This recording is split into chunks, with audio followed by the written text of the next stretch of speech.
Persperity. In the shadows we find our light. Through the struggles we'll take flight. Healing hearts and mending minds. Together we'll leave the past behind. Welcome to Persperity Podcast, where hope is found. Voices rising up, breaking new ground. With every story shared, we grow and learn. In this journey of healing, it's our turn. Mindful moments equal prosperous lives. Oh yeah, mindful moments equal prosperous lives. Trauma whispers, but love will shout. In this space of trust, there's no doubt. We'll explore the depths of pain and grace, finding strength in every embrace. Welcome to Prosperity Podcast, where hope is found. Voices rising up, breaking new ground. With every story shared, we grow and learn. In this journey of healing, it's our turn. Mindful moments equal prosperous lives. Mindful moments equal prosperous lives.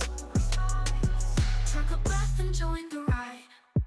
Together we'll walk side by side with open hearts and open minds. In this podcast space, true peace we'll find. Welcome to Prosperity Podcast, where hope is found. Voices rising up, breaking new ground. With every story shared, we grow and learn. In this journey of healing, it's our turn. Mindful moments equal prosperous lives. Mindful moments equal prosperous lives. Persperity Podcast, a safe space for people healing from trauma.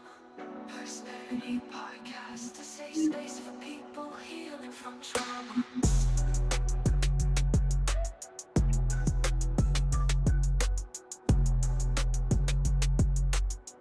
Persperity Podcast, a safe space for people healing from trauma. Hello, everybody. Before we get started, Miss Kitson, Dr. Kitson, did you get an opportunity to send that link out? Or do I you did need a moment? You did? much. Okay. All right. Okay, so I think I've sent it out to everybody I should send it out to. I think I got that. Well, let me send it to one more person. All right. Tune in. Okay. All right. Okay, everybody, welcome back to Persperity Podcast. Today, I will dive deep into a truly moving subject, a light with purpose, faith in motion, love in action. This is a story of a dedicated educator who transformed lives from the classroom to superintendent and whose actions were a living testament to her beliefs, including a deeply personal kindness shown to me during my own elementary school struggles through trauma. Get ready to be inspired by an incredible leader who sees students not just as pupils, but as individuals with profound future. Before we begin, do me a favor. If this is a episode that you feel that people need to hear, I need you to stop what you're doing right now to go like and subscribe and share this episode. Now, let's welcome a woman who embodies leadership and light, Deanna Kitson. Welcome, Dr. Kitson. Welcome, Dr. Kitson, to Persperity Podcast. Let me give you a moment to talk about yourself, and then we'll roll into questions. Awesome. Well, first of all, Destiny, I want to say thank you so much for having me on your podcast. Right. This really means more than words can express. To sit with you now, when I met you as a little girl in first grade, you were bright, you were curious, you were funny. And then now to see, right, this confident, passionate woman that you've become so inspirational. And I think it comes full circle, especially for educators. Um, Oftentimes educators are so important in inspiring students' lives, but this, you are just inspiring me. And when I think about how you've really turned challenges into purpose, I'm so proud of, like I said, the woman that you've become. And it's not really the woman, but it's your voice, right? It's the voice feeding through and the voice that you're using um, to motivate others. And so again, I'm honored to be here with you today. And I think this is just a full circle moment for both of us. It's up to anybody that's tuning in. Well, Dr. Kitson now was my first grade teacher, and I don't know when the last time that I seen her, you know. So this is kind of like a moment. It was when Miss Tina Burkhart Cody was on here a couple months ago. So, you know, I don't know, y'all. It might be some tears, it may not be, but just know that, you know, we're gonna hit some emotions tonight. And don't forget, you all, show some love in the chat. You know, shout out Miss Kitson, ask questions or whatever. Really tune in, get interactive tonight. So, are you ready to flow into some of these questions? Absolutely. All right. So, your episode is titled "A Light with Purpose, Faith in Motion, Love in Action." How do you define that purpose in the context of your daily life and career? You know, about my purpose. I'm going to lead with really what I believe is hopefully my legacy, student success, nothing less. Okay. And so education, I believe, is really what every student deserves. It's the equal access, right? I'm And sorry, so, one moment. It's you're breaking up. Is your what is it? The mic covered or something? no. Oh, it might be. Here we go. Let's see here. Is that better? Yeah, that's perfect. Okay. I think yep, it may have been covered up. Awesome. Okay. Would you like? Okay. So again, here I'm going to start with my legacy, which really for me is student success, nothing less. Um, and what I believe is like really unlocking human potential. I believe that all humans come with different backgrounds and experiences, right? And as educators, we have to tap into who each individual, who they are, and their strengths, their weaknesses, but also really understand that it's not education for me is not just about acquiring knowledge, but it's about learning how to think. It's about learning confidence, curiosity, empathy, resilience. You know, one of the things too, and I might be going off a little off script, is it's very interesting, you know, watching the podcast last weekend with you and Jen. And this really hit something with me. And I think again, it's because of something personal to me. It's about, you know, Miss Simpson said how smart you were, right? Which absolutely you are. One of the things though, too, that I feel so compelled, right? And again, to say and to mention is that who really gets to define what smart is, who's smart, right? It's not about test scores. It's not about, in my opinion, okay? It's not about A's on papers. And again, that's coming from my experience as a child. I wish, you know, I had all the markings on my paper. School was hard for me. I wanted more than anything to be smart. Um, I didn't think I was going to go to college. I thought I was just going to marry my high school sweetheart, which I did, and just, you know, have children, which I did. But I didn't believe in myself. I didn't believe that I was smart. And what I believe is the smart people follow their passion. Okay. I always loved kids. And so, what I inspire others to do is really find their purpose in life. And that doesn't always mean test scores or, you know, continuing your education. What that means is, you know, really what you're passionate about. Yeah, it's really good. And I just want to go on for the record that, or you probably didn't notice, but for the longest, when I was a little girl, Dwayne was my crush. He was. That's funny. I love it. You know, it's he he is a he is a good person. He real and he loves kids too. Do you remember? I can't remember. Did you go swimming? Did he teach you how to swim at the pool? I Not really teach, but there were a couple kiddos that came over for parties, and they, you know, with my kids, and they didn't know how to swim, and I didn't like the cold water, so he got in with life jackets and, you know, was helping. I recall. I just didn't like the water. Yeah, yeah, yeah, absolutely. Some kids do, and some kids don't. Yeah, look, Mr. and Mrs. Kitson, they were like those is like my parents, so it Yeah. didn't matter. Like I had some questions where we gonna really get into like the you know when I was in first grade and just like how that interaction was. Okay. So yeah, I got some great questions about that.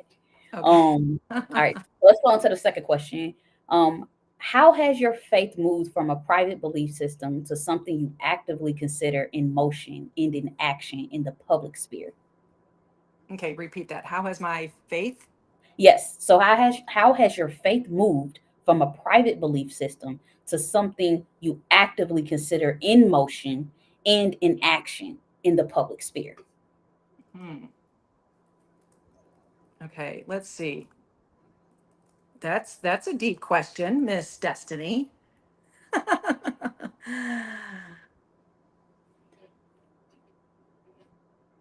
mean, you, You let me know, when I think let me put about it when I right. let me put it this way. How has your faith began to change from being in your own personal life to how you operate outside of that, as far Yeah. as when you're at school? Okay. So I think faith is not only probably what you believe, and let me share with you.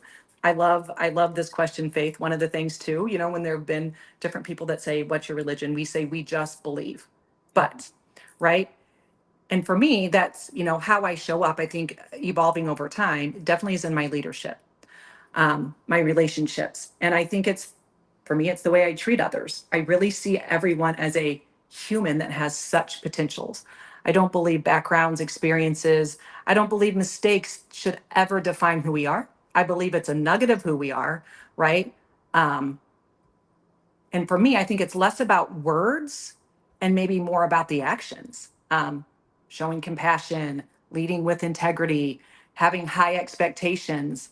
I even think forgiving when it's hard and That part. right, serving where I'm needed. Um, so I think that's my faith in motion. Um, it should be through the choices that I make every single day. And I believe, again, my purpose here is to really guide and support at this point in time in my life and my education. It's really inspiring leaders, right, to make the very best environment for educators and to support teachers who then support students. Mhm. So I think, that's something that I strive to reflect, I think, through how I believe and really my words and my actions also match up. That's good. Yeah. Love that. I mean, because Courtney and I are the same age, and Courtney followed in your footsteps. So it seems like Yes. also, your legacy is continuing on, and it seems like she has the same values. Would you say? Yeah, I would absolutely. And that is the one thing of, that I'm very, I think, proud to say of all my kids. It's not the jobs or the positions they hold, it's their hearts, right? And that is, as a mother, I mean, there's no words to say, how proud I am of them. So again, it's not about a title or how much money anybody makes, it's about the hearts. And sometimes I say their hearts might be a little too big because sometimes they're all too sensitive. Anyway, so that's what makes me so proud as a mother. That's good. I love that. Yeah. Transition to the next question. Yeah. You made the significant transition from the classroom teacher to superintendent. How did the love and action you practice as a teacher prepare you for the complex leadership role you have now? When you think about, of course, from a teacher to a superintendent, it was a teacher to a principal. Um, yeah, and for me, I will say that was a hard transition at first.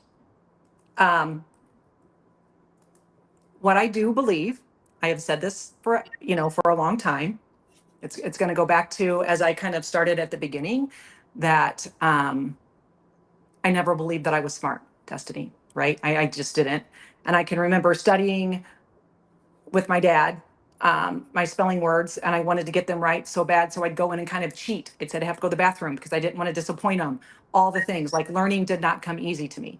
So um, when I think about, again, making that transition, it was really hard because what I believed was God, right? The one thing that I really, when I was teaching, I never felt like it was a job. I felt very inspired every single day. For me, sometimes it was hard to get up because I like to sleep, but other than that, I believe that I had one of the best jobs ever. Then I'm going to go in and say that I didn't believe that I ever could be a principal. It's going back to that confidence. I didn't. There's no way. Now, and here, kind of the journey when I think about being prepared, I wasn't prepared. I didn't have the confidence. This is again another piece that I want to share that I think is so compelling about my story is that I again at the time had 3 young kids. Now I had my master's plus 30, which meant I was all the way over on the pay scale. And if anybody knows, teachers don't make a lot of money, 3 kids, it's really expensive. So I'm trying to, get as much money as I can, um, continuing with my education. And my kids were in sports.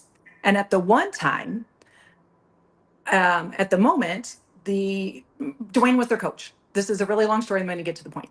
Go ahead. Go ahead. They were playing hockey. Courtney was playing hockey too.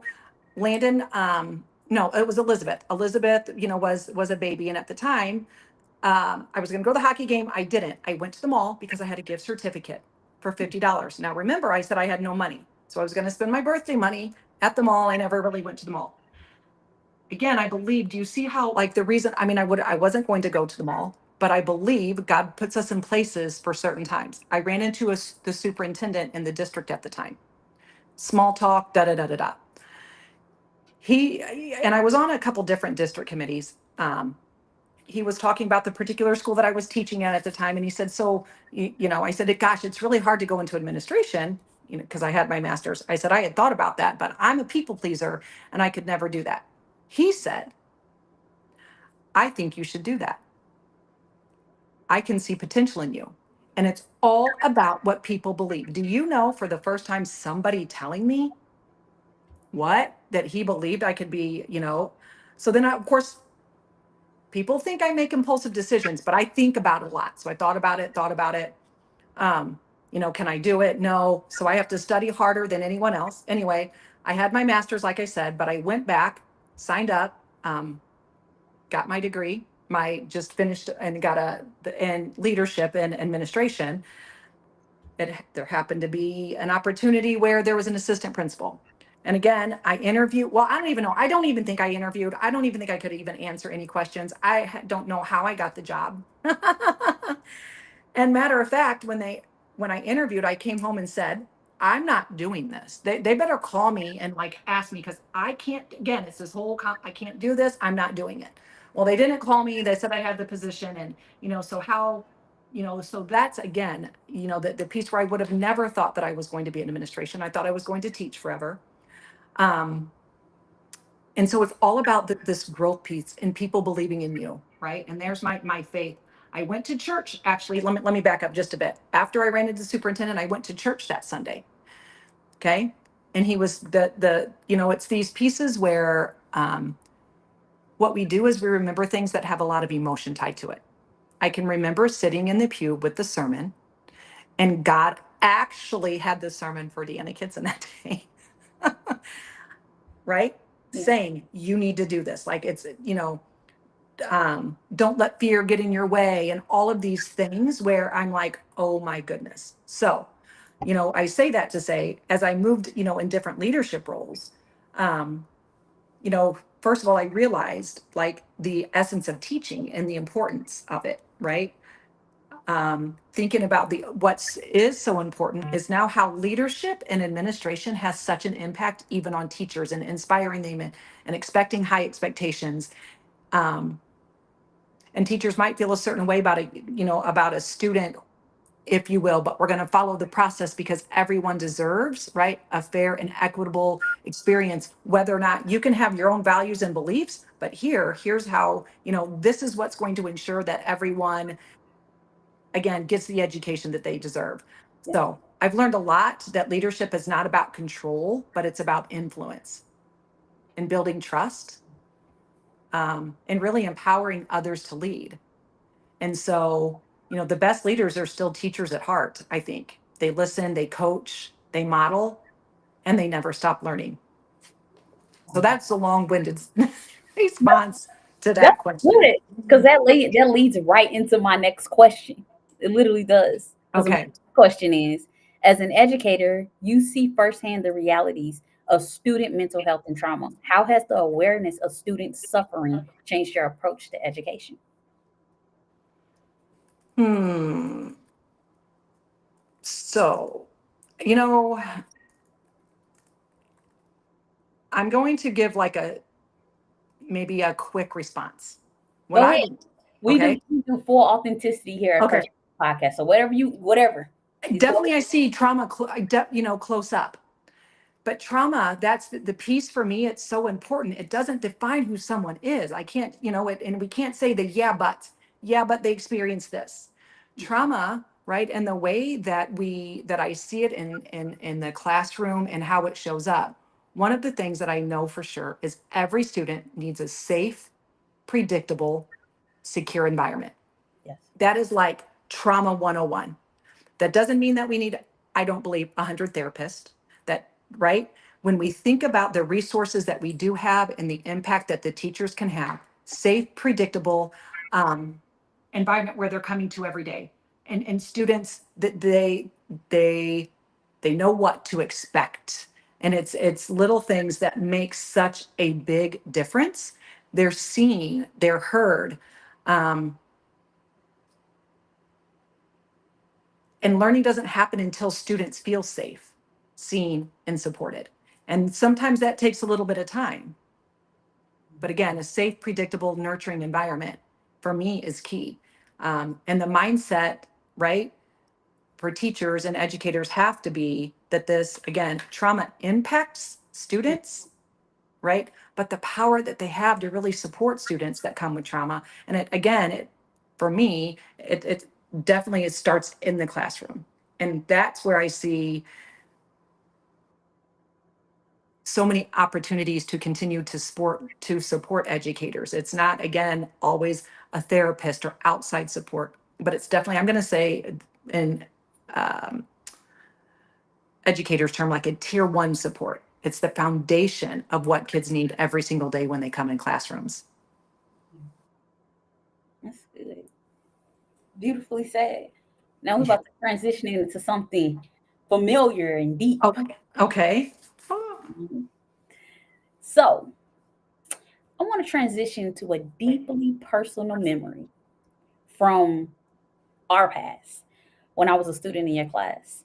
When you think back on me as a student, what do you remember about my demeanor, my challenges, or even my potential in your classroom?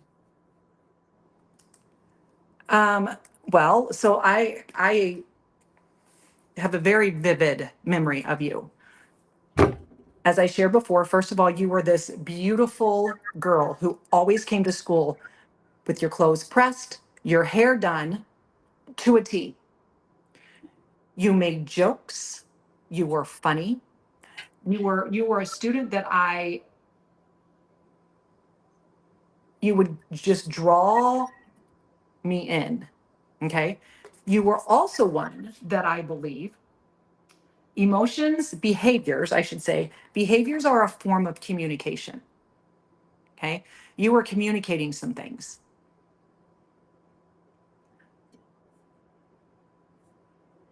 At the time, I believe, I'm not quite sure, again, first grade, I don't know if you had went to kindergarten from my memory. Um, so I believe this may have been the first time you had been in a structured school setting. You adapted very well though, like learning the rule, right? Do you remember, did you go to kindergarten or am I? I did. I started out. See, I was a very misunderstood little girl. So my kindergarten teacher was Miss Kirsten. So I Oh, went across the way. So it was Miss oh, Kirsten, and then yes. they had me on all day kindergarten because I wouldn't take naps, and I didn't feel like that I should take naps if I didn't want to. So that was a challenge too. I'm not taking a nap. Right, I, right. I wanted to draw, put the foam on the desk and let me go ahead and draw in it or something. But they made me do all day kindergarten. So I had Miss Kirsten in the beginning, and then I had Miss Allen.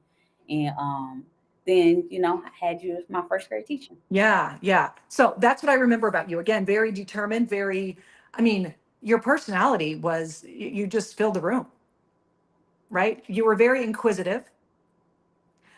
Some of the, again, I love these stories, and people, even in my education, destiny and my career and my path, definitely I've shared my destiny stories, right?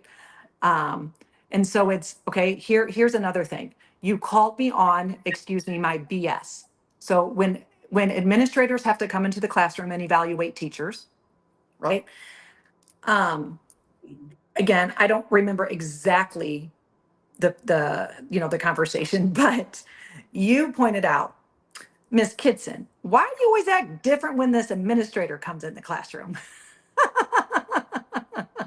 you know, because I wanted to get a good score, I'm sure, on my evaluation. Yes, one time, and again, you knew my eyes so well, you would even ask me about the color of my eyeliner. Hmm. Sound about right? Yep, yep. So very, again, you that told me you also studied people. You knew people. You, even without knowing it, I think there's this human side of many of us that you can just sense something. You could sense if people were trustworthy or not. Does that make sense? And then you would be able to determine how you were going to respond or not respond. You had this like sense about you that you could sense about other adults. Yes. Yeah, true. Because when somebody was my person, they was my person. But I rarely had a person. I mean, when Yes. you say that, you like. I remember like I really like to be touched and talked to, for real. But Miss Kitson was my person. So Mhm. like I was different, y'all. So I was getting hugs, I was getting kisses, I was getting all the love. You know what I mean? And I was eating that all up. So because I needed, Yes. so it didn't Yes. happen to me. Yes. And then it was that one time I think it was something about your hair. Yeah. Oh, yes. I needed my, obviously I'm a blonde. And so I needed my roots done. And you said, Miss Kitson, what is wrong with your hair? I'm like, well, Miss Destiny, I actually need my roots done. I mean, you knew you, again, that's the thing. You knew me when, if we just had this special connection. Um, and the power and the influence that you even had, right? As I mean, my kids knew you, my husband knew you. Um,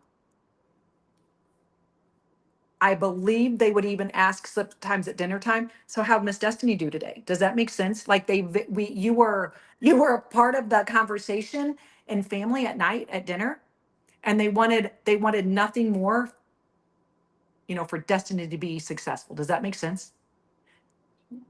Yeah.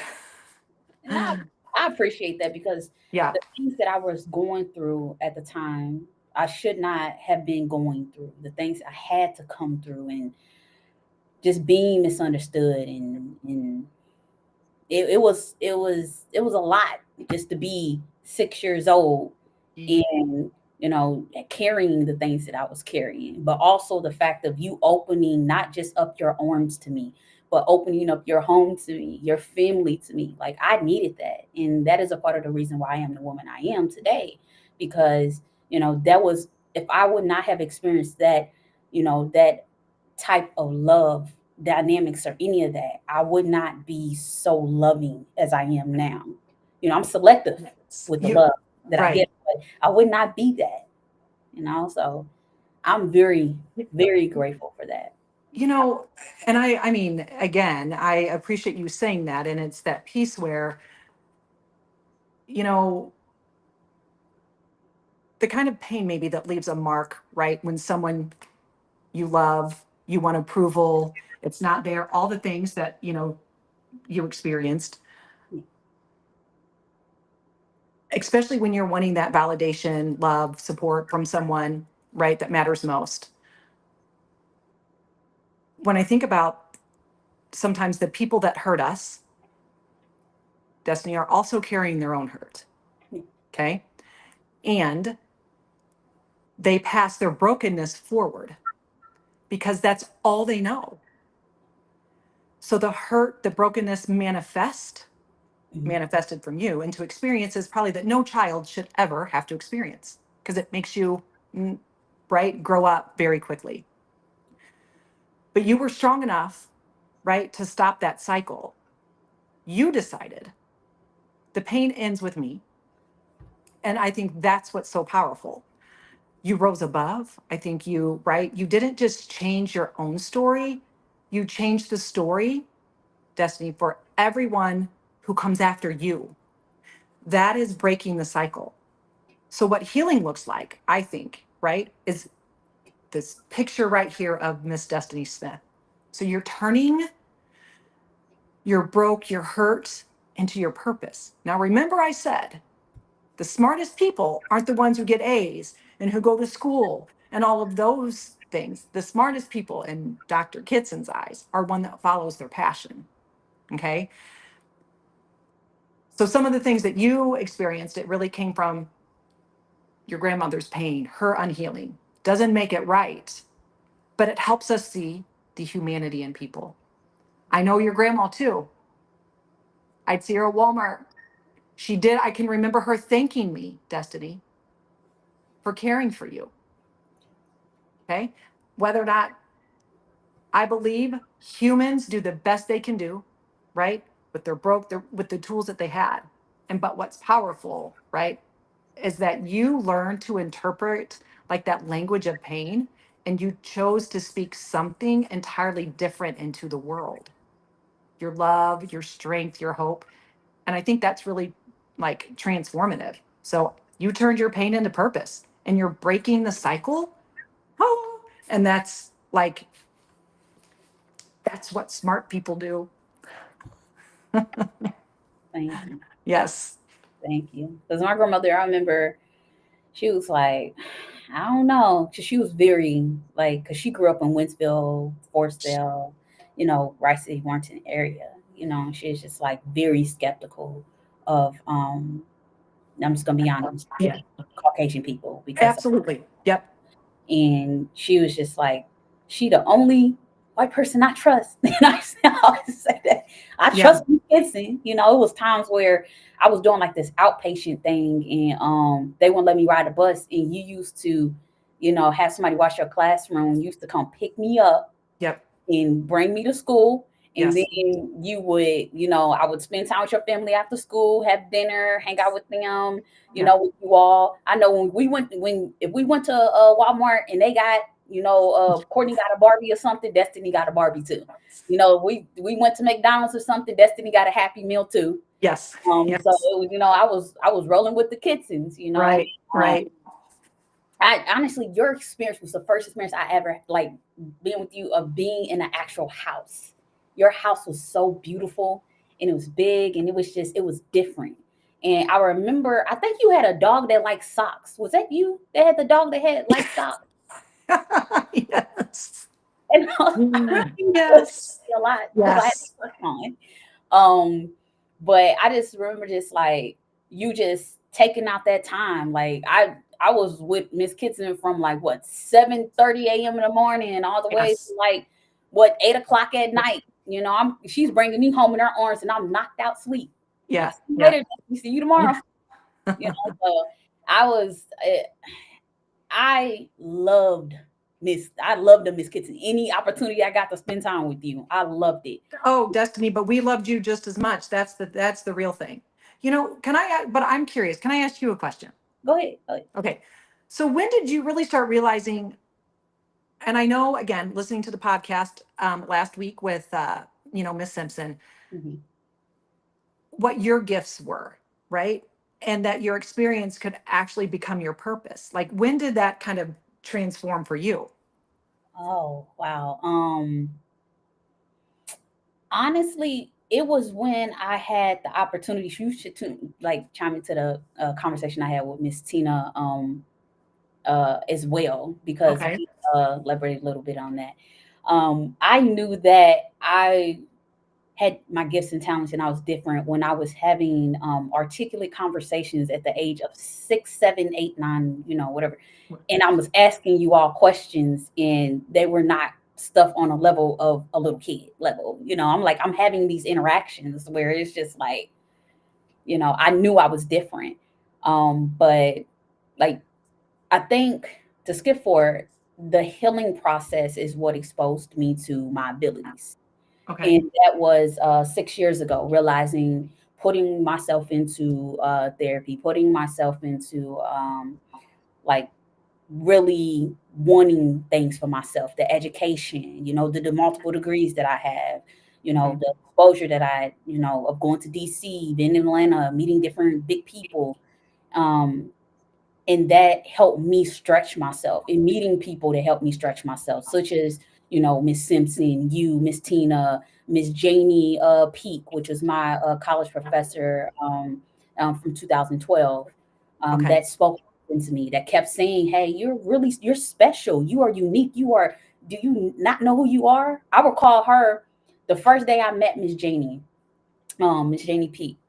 She told me, she was like, you going to school? She's like, I could tell what your major is. And I was like, what? I was like, what's my major? She said law. And I was Oh, instantly shocked. She's like, I could just tell. She's like, I could tell just the way you take, holding a conversation, your demeanor and who you are, because I was a pre-law major at the time. And then I switched it to journalism. But okay. it's people like her and you all that call those gifts out. And even with a Rashana Freeman that calls those gifts out, like, hey, I know you can do this. Like, um, forced me to realize like, hey, I could solve a Rubik's Cube. I didn't know that until it was put in my face. And even, people that are showing me unconditional love, I'm a shout out, I'm not gonna say the first name. But shout out to Miss Curry, for the mad Yep. love, the care, the unconditional love, the nurturing. Like those things are helping me heal so I can see my abilities, I to have know to that, turn my dinner off. I feel like it might be burning, so keep going. oh no, go ahead. Your house is beautiful, by the way. Oh, well, thank you. Thank you. But those people, because I feel like the more we heal as human beings, the more we expose ourselves to different things about us. Like I'm realizing the Rubik's Cube, realizing that I was Yeah. intelligent, book smart, realizing that I could pick up doing this podcast because this podcast is God. Yeah. God told me to do this because he was like, I'm telling him, I'm like, God, there's no space. He said, create it, and Oh, this is an obedient thing that I do every week because yeah. obedient to God is my biggest thing. That is my main thing, my number one thing. And if I can continue to do this and give people the opportunity to have their voices be heard, I'm gonna do that. So it's people like you all that give me purpose and understanding and show me that I didn't what everything I went through was not for nothing. Right. So You know, and I think, okay, another one question that I'm so curious about. Okay. So then from your perspective, and when I think about, my role as an educator, you have this grit, and this grit is about, right, it's the bridge between, um I think, potential and then achievement.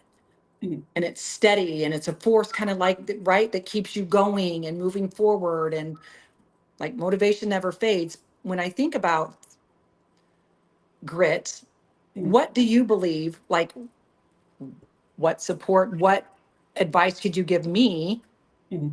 to support other young children, right, to develop that grit, so it turning those obstacles into motivation? And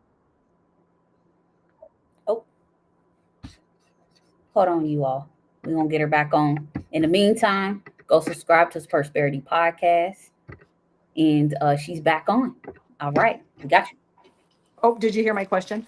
No, go ahead. Okay, so I'm going to put my device right back up here. I'm curious. I'm going to use the word grit, and grit is it's that gap, I believe, between potential and achievement. And what advice, when I think about my role as an educator, would you have for me, right, to continue to inspire? Right now, I'm, in my role, I'm supporting high school at a different level than I've never had the opportunity to. A lot of times, it's been the younger grades. Um, And when I think about, again, your experiences and the grit that you had to really turn your obstacles into motivation, into success, yes, you have shared many times that it's about, right, the people, but what grit, what's inside you, Destiny? What was really some of those internal voices maybe that were leading you? Um, whew. So, um, when I was younger, what it was the belief, and I think I shared this with you when I was young, that I always wanted a mommy. I think I told you that I always wanted I was like, Mama, she's gonna come around. Like I wanted a mommy. Mm. That was a motivation to know that, one day we would be good. But we knew that wasn't the case because she used to come to the school and do some stuff she shouldn't have done. So that was like a motivation for me that things would change Okay. at a younger age. Because I saw a lot of the things that you guys were giving me, little mothering. So it was helping me feel empowered. It was filling that space, that void that was needed. Um, it was also as I got older, it was the fact of knowing that what I was dealing with was not going to be like that. Like I looked at it as in I'm watching these movies like The Pursuit of Happiness, Precious, Give Me Okay. Shelter, all of those different movies, and I'm like, one day this is gonna be me. I'm gonna be in a movie, and this is all just gonna be behind me. I was just always believing for something different. Like because I had hope again from meeting you all, so I had that little bit that was keeping me pushing. But as I got older, um, college wise and all of that, it was the fact of what I had to come from. I had to really start seeing your first generation for this and for that, your first generation in every area, and you're the Jeremiah of your family, and realizing that hey, you are carrying all of this stuff, but also if you fail, you will be exactly what you came from. If you do good, excuse me, you'll be a product of helping people despite what you've gone through. The goal was to never look like what I went through, but also to be able to um be a light to people that were in the darkness. Yeah, thank you. If that answers that, like right Yes. now. And I would say right now my biggest thing is that, and I have to say this also because I didn't say this, God forgive me. God, ever since I was young, it's been God. But God. Okay. It's been God. It's been God. Everything else I said, but God first. It's been God. Because everybody that's been in my path have been people that have been prayer warriors. They prayed something down. They spoke life into me. But yeah, God. Absolutely. Absolutely. Yeah. You got any more questions for me? Well, yeah, I do. Go What ahead. other, like, what message would you give your younger self? If you think about even that little girl in first grade, because you had me like kind of, share my experiences, my memories of, you as a first grader. What advice would you, if you could talk to that little first grader, or, what were some of the things that when I think about, you know, when you were in first grade, maybe what are some of the things you were dreaming about, right? What did you, and I think you shared it, what did you need most at the time? I think you just shared it, it was a mom. Is that? I did. Like not even just that was always my aspiration. Like, I got it. I always loved how you were with Courtney and Elizabeth. And I was just like, you know, it's nice, to have. Yeah. Well, But thank you. Yeah. yeah. In some aspect, I kind of felt like Matilda and you was my Miss Honey. So That's funny. Yeah. Yeah. Oh, goodness. you asked what would I say to her? Yeah. Oh, yep. What advice, support? Honestly, I think that I would tell her keep funny on, keep Yeah. being funny. You know what Yeah. I mean? Keep them laughing. And I would tell her too, this too shall come to pass. This ain't what it look like is not what it's always going to be. So you're going to meet some amazing people, and you're you're going to experience unconditional love. Yeah. Tell yourself, and too, you are beautiful. You are funny. You are like a magnetic, you have this magnetic personality where people want to be around you, right? Yeah. Yeah. So that's definitely, And I had to talk to my therapist about that. I said, these people trying to always be around me, and she was like, "Cause you're awesome." I said, "I'm okay. I'm about to tone that down." yeah. All these people in my face. Yep, absolutely. Yes. Okay. Any other questions? Um,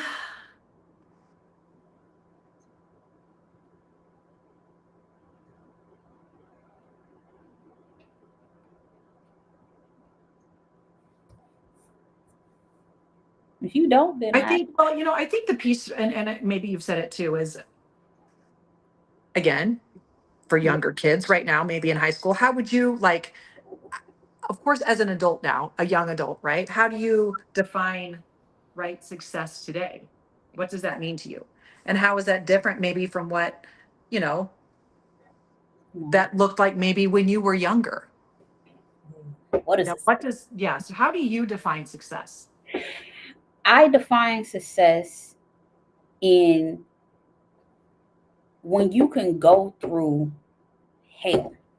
You can go through tumultuous circumstances with people hurting you, rejecting you, putting you down, and then you're able to still be compassionate and love and caring and praying for them. Like that's success. It's not about what the materialistic things you gain or the people that you gain. It's about the humility, the integrity, the compassion, the empathy that you are able to develop. When you can come through so much and be able to still be a person that has that, that is true success, because you can have any materialistic thing and go hard for it, but that too, that is nothing that's attached to you. That's temporary. Who you are is forever. And I would say developing that right now, or continue or learning how to do it, that right there, that's successful. I'm telling you, people will sense that on you like none other. That's good. Yeah, and I appreciate that. And I think, success for me is again, I feel so strongly about this. It's not about a titles or awards, right? Or degrees, right? It's really measured by the impact I think that we have on others. And so also I think success is deeply personal. So no one gets to define for us what success is, Yeah. and again, in education, I'm going to bring it back to education. Let's just say because a third grader, there's standards that everyone has to know. Well, my goodness gracious, everyone might not know those standards by the end of the year, but that does not define if a student is going to be successful. I can't, again, that is based on my own background and my own experiences. Um, the academic piece is yes, very important, but who we are as people definitely shows up much more, right, in our success or our future than any A on a paper does. And I think that's, for me over time, really what I have learned and I have been okay with, and understanding, there still are things where I'm like, oh my gosh, for me, it would take me a little bit longer to study. I'm going to go back to, success, thinking about maybe being a principal if I can pass the test. Well, you know what? I would have, I don't know if there's anyone else who studied as long as I did. I can remember at the time, I think, and it's so interesting how now you can share this. I wouldn't have told anyone. Probably I passed by, I don't know, 3 points, whatever that was. I passed. I was so, just so thankful. And again, study longer, harder, just all this self-doubt. And so I can remember interviewing for a first, for one of the positions as an assistant superintendent from principal. I can remember sharing with my girls, don't ever, it was someone that encouraged me to do it, who I really, had this relationship with. I couldn't believe she said, yes, I think you would be good at that. Again, just being so scared to interview and all the things. And I did it. And I knew I walked away from that interview and I told the girl, like they would see me studying, practicing, whatever you want to call it, right? Um, I also, I don't want anyone not to try something for fear of failure, right? Mhm. And in education, I think it's so important that we learn from our mistakes. One of my very great teacher, she had a marvelous mistake board. She only posts mistakes. What do we learn from mistakes? So, I'm like, I love that. I don't, I want all kids, and even definitely my own, my own children, is don't be fearful. Try things, um, and the power that gives you just to go through the experience, because it's easier to not do it, right? Being comfortable, being uncomfortable. And so um,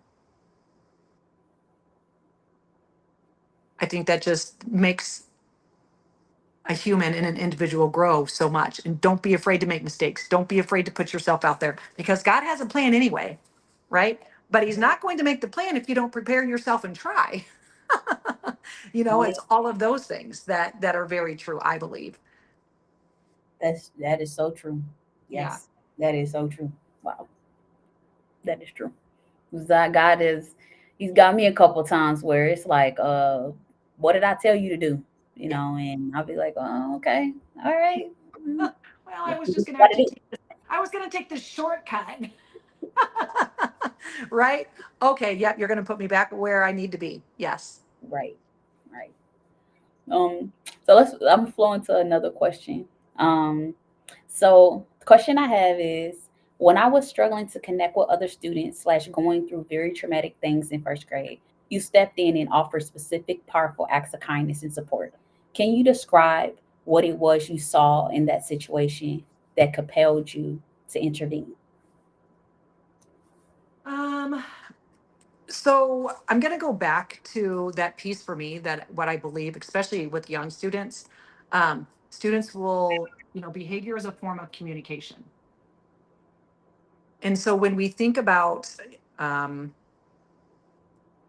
especially young kids, and there's academic skills, there's um, behavioral skills, there's social emotional skills. And so oftentimes as educators, we forget that is what makes up a student, all of those different skill types, right? And so when I think about a young student, oftentimes what they will do is they will act out if they want friends. Okay. If they don't know how to make friends, they can't say that as a first grader. They don't know, Mm, they don't have the language to say that. But when we see their behavior is telling you something, so they want friends. So let me give you, and again, I can't remember exactly specifically, but I can give you an example of another first grader that I had when I was a principal. He had a lot of trauma in his life. Um, he was hitting, kicking, doing things, we'd have to clear out the room. Um, and what we ended up doing, right? I knew that he did want friends. So I'm like, oh my gosh. Again, remember this safe, predictable environment? mm, Okay. But we have to make it safe for everyone. So what I did is I went to the dollar store and I got animals and I hid them on the playground. And mm. I told them that he needed to go around and there's a check sheet and he had to check them off. Again, this wasn't, do you know how many kids followed him around and wanted to do what he was doing? Mm, Right? He needed help. He didn't have the skill set to do that. Okay. He was, again, this young man experienced trauma. He lived with his dad. I think his younger brother got a gun. It was his dad's gun under the couch, something, I don't know, but shot himself. So his younger brother had passed away. He then had to go with his mom. So lots of things that he was experiencing, could not control his emotions. So I'm going to, specifically answer that is, as educators, we have to understand that it's not just academics, it's social, emotional, it's behavioral. And all of those are skill sets that students come with us, either they have or they don't have, and we have to support them um, in all of the different capacities. I don't know if I answered that question specifically, but that's an example of, some things that we can think outside the box. And again, he became a leader, right? Kids wanted to then play with him and they wanted to be the teacher and check that box, that, those animals once they found it. I just recall just not preferring adults more than the students per se. I Yeah. preferred the conversation, and yeah, I But remember maybe, it was. you would probably experience a lot of things that you were mature at a much higher level. Yeah. Yeah. I, because I remember it was this one instance. I got in trouble, and the reason I got in trouble because I tell this story sometimes. I had my first encounter with bullying because I was a little bully. I wouldn't say bully. I was very outspoken because I knew what I wanted. And it was this instance where it was Patrick. His name was Patrick, and I remember you was giving him attention and stuff. He was like, "Good job, Patrick," and I was like, "Oh no, not my Yeah. person." And I remember I wrote "stupid Pat" on the paper and slid it to him. And you came, and then the one girl, I think her name was Libby, she told on me.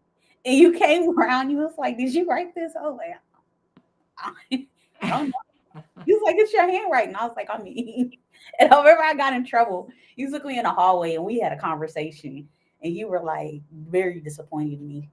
I don't think you ever wrote me up. I don't think I ever got sent to the principal office I as your don't believe as a teacher for 10 years, I ever sent any of my students to the principal. Yeah. because I was just I was very challenged when I was young because I did it going home. It was a lot of aggression, a lot of But think about that, Destiny, real quick. I'm going to go back. like, Behavior is a form of communication. Okay. That behavior, does that make sense? So let's just say a teacher and an educator would say, oh gosh, that is so mean. You shouldn't do that. I can say, yes, and again, I have evolved my skills. So I probably didn't even handle it the right way. But if like if I could, again, redo some things, hmm, um, that little note as a first grader was telling the teacher something. Who does that like? Definitely, I still could have said, I'm disappointed in you. I want you to, it's share with me, why did you write that? Help me understand that. So it's as a first grader, it's knowing the right questions to ask, right? And it's okay for, someone that you love, that you don't want to hurt, to be disappointed.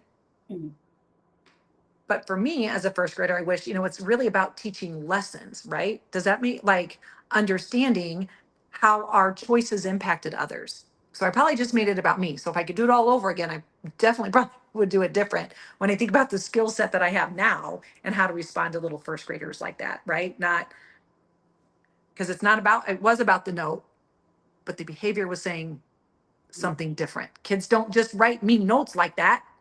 yeah. Not really me, but I mean, because it's the instance where sometimes I was misunderstood, but a lot of times I knew what I was doing. I knew it. I knew what I was doing, but yes.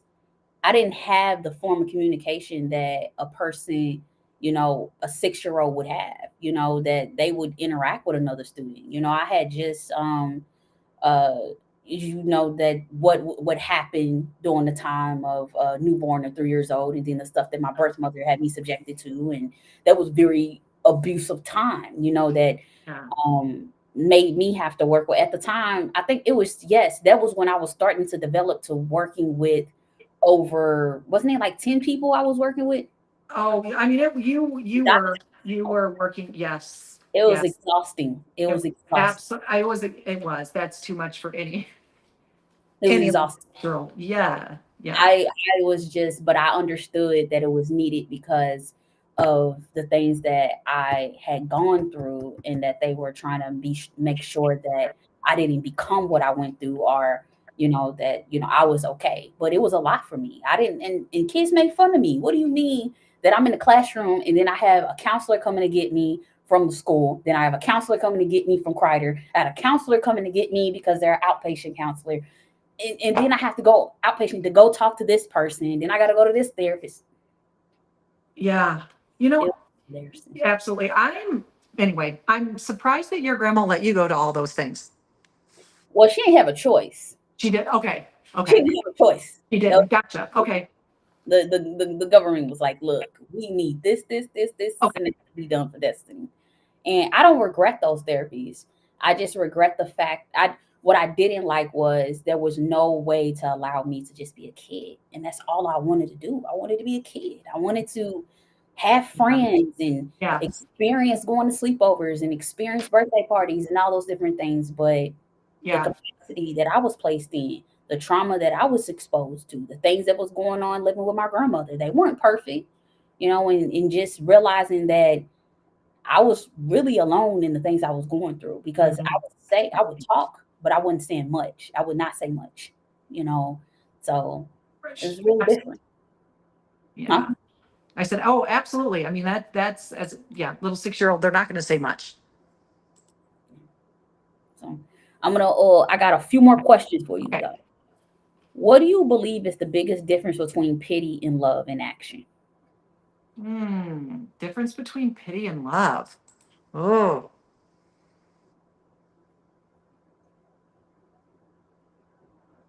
so, I mean, gosh, pity is like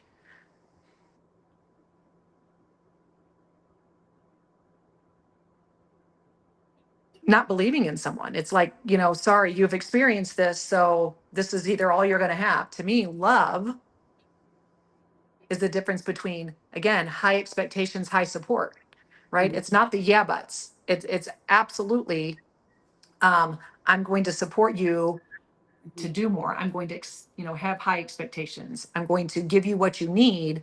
And pity isn't it. Pity is seeing circumstances to me, and defining, and letting circumstances define who we are. Love, I believe, right? It doesn't define us. Love is that piece where we understand that circumstances definitely can, it's a part of who we are, leaves maybe a little fingerprint, but it's not who we are. So yeah, I think, the difference between pity and love is pity, we see circumstances, love, we see a person. That's good. I like that. Has there ever been an instance where you Yeah. felt like you were in the dark? I know it was a circumstance we talked about.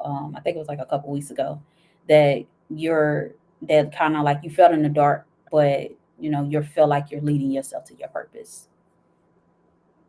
And I think, um,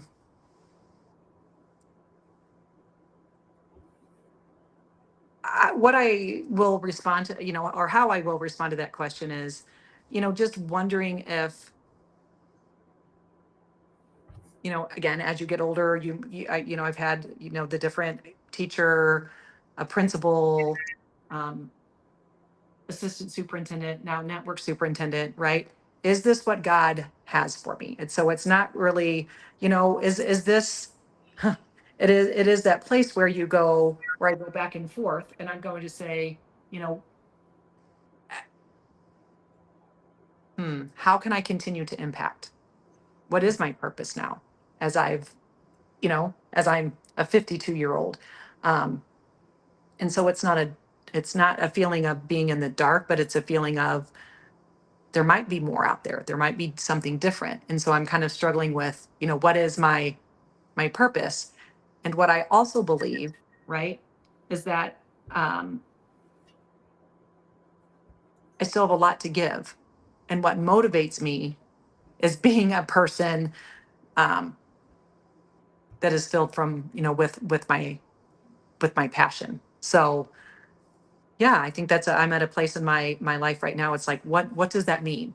What is it, God? Is it to continue, in the position that I'm at? Is it to, do something different? So yeah, so that's something that I am kind of struggling with. Yeah, where do you want me to be for the rest of, until I can't walk anymore? I always say you do such a great job. I mean, look, I turned out pretty well. I think you Yeah. should be a speaker and go to the school and teach teachers, motivate them on how to be great teachers and great people to the little people. It's needed. Yeah. You know And, what I mean? Like the world needs a Miss Kitson to sprinkle her love on. and educators, the sense of hope, and what's really, and I, seeing that little nuggets like that is I think really inspiring. And it's those little thoughts that are planted, in other people, that others don't even realize what an impact they have. Um, and it is, and education is, again, to me, such an important piece. It just opens up so much, opportunities and access. And, when I think about education, sometimes we're still doing, um, we're operating schools like we were in the Carnegie ages, which means we're preparing them for like factory jobs when that's not what the world is anymore. And that's something that I'm like, we've got to change some of the systems, some of the urban districts, right, that I work in. It's the experiences that kids are getting, right? Mhm. We've got to change it. We are not preparing them for what the future is. We're not motivating them. We're not inspiring them. We're still, again, operating on a bell to bell schedule. And you go anyway. We could go on a podcast on that. At a different night, but um, something to think about as I'm what kind of where am I at right now in my life? What do I want to keep doing? What do I don't? What don't I want to do? Yeah. Mhm. Okay. All right. So last second question. Okay. What are you currently doing to protect your own mental and spiritual health while carrying the weight of an entire school district? How's Miss Kitson taking care of? How is Dr. Kitson taking care of Dr. Kitson? Yeah. So first of all, it is through my faith, right? That's first and foremost. I'm going to tell you, I'm a person where my glass is half full. I really, really, I'm like, if I can encourage and, inspire anyone on this, it's seeing things with my glass half full. Experiences are brought to us. It's being around my family that I love. It's really not taking things so personal too, right? Things aren't personal, right? Um, Life is short. And so really being able to kind of, for me, compartmentalize. And that has taken me a long time. I have, sometimes not been able to turn off my work and come home and it impacts my family. That's not going to happen anymore. I give my very best when I'm there. And of course, we'll work long hours, don't get me wrong. Um, but I also know how I also engage in conversations and truly, right? I may make mistakes, but it's definitely it should never, anyone should not be able to say it's the way in which I made them feel. It's never, it's right. It's about the situation and the circumstances. It's never about the person. So that also, right? I can go home and lay my head down. Now I do think a lot about, okay, what can we do differently for the students? But Mm, guess what? Again, I'm not the principal.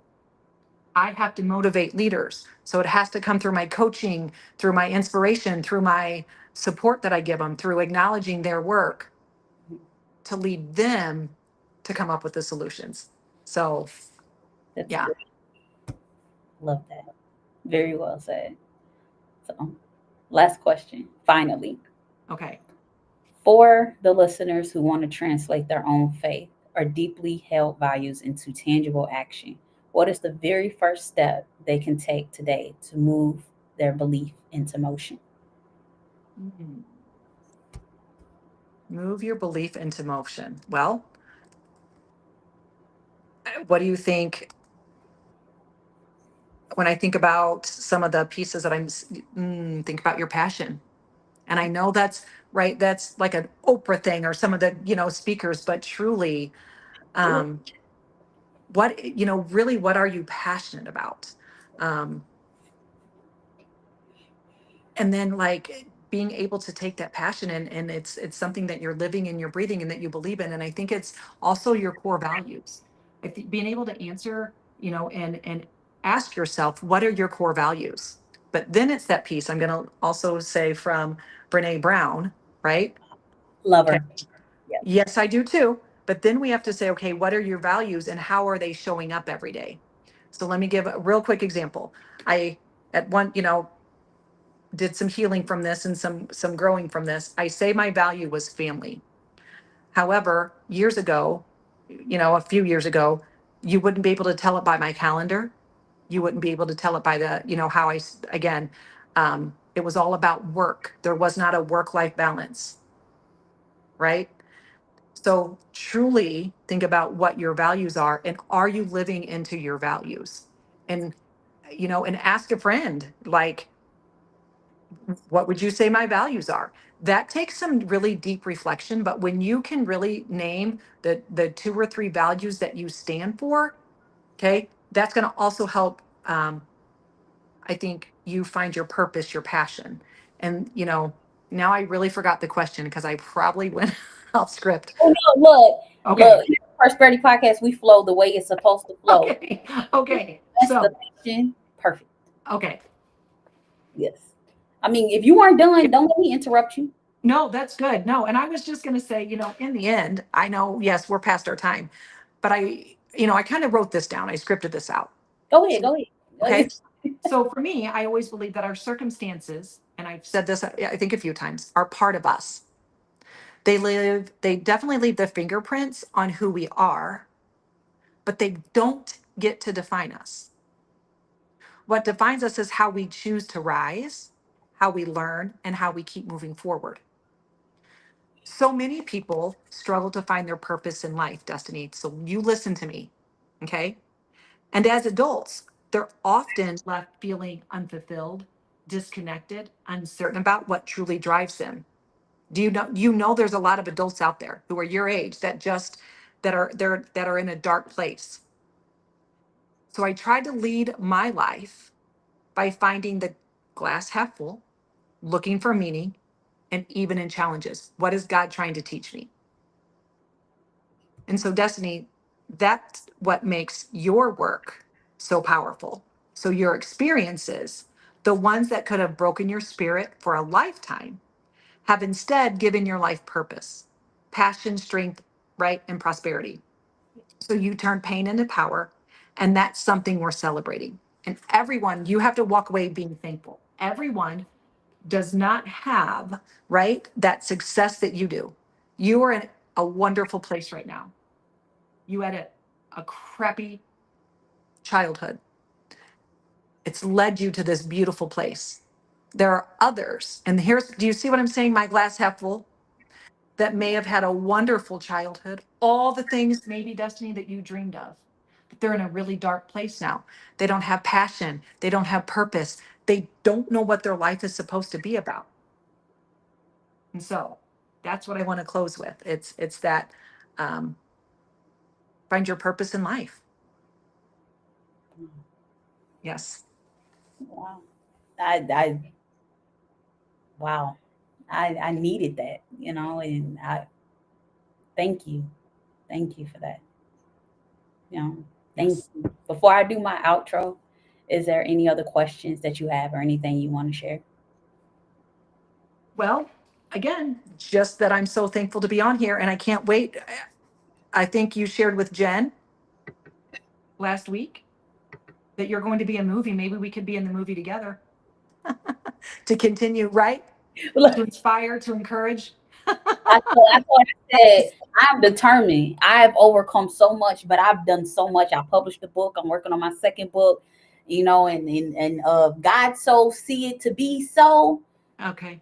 One day, yes, soon, my life story will be on the big screen, and it'll be something inspiring to just get people going. And for sure, I always just I always said this. God rest her soul, though. You always reminded me of Christy Alley, but rest in peace to her.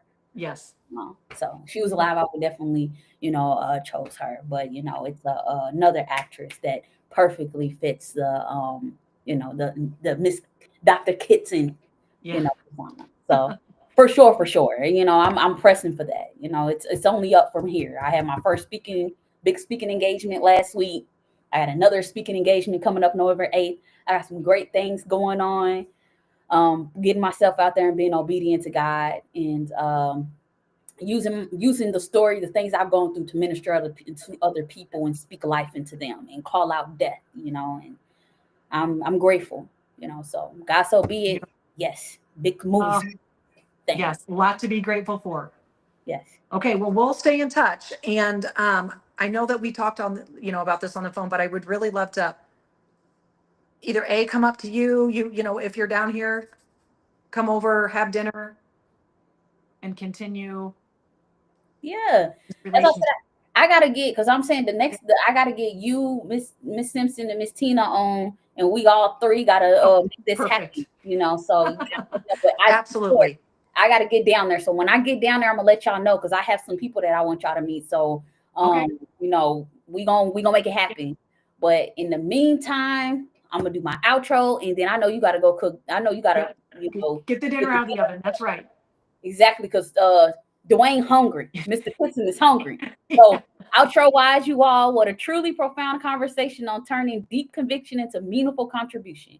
My deepest gratitude goes out to the incredible Dr. Deanna Kitson for sharing her heart and showing what it was to be a light in purpose, faith in motion, love in action. Truly looks like. Her dedication to education and students, past, present, is an inspiration to us all. If Dr. Kitson's story resonated with you, the best way that you can help spread the light is by supporting Persperity Podcast. Go to Persperity Podcast at PESRPERITY on YouTube and subscribe. And that's a wrap. Thank you for tuning in. Until next time, remember, Thank you, Miss Destiny Smith. Eco Prosperous Lives. Bye, everybody. See ya. In the shadows we find our light. Through the struggles we will take flight. Bye, everybody. See you next week. I kind of got a mouth, a little celebrity that's going to be on here. Welcome to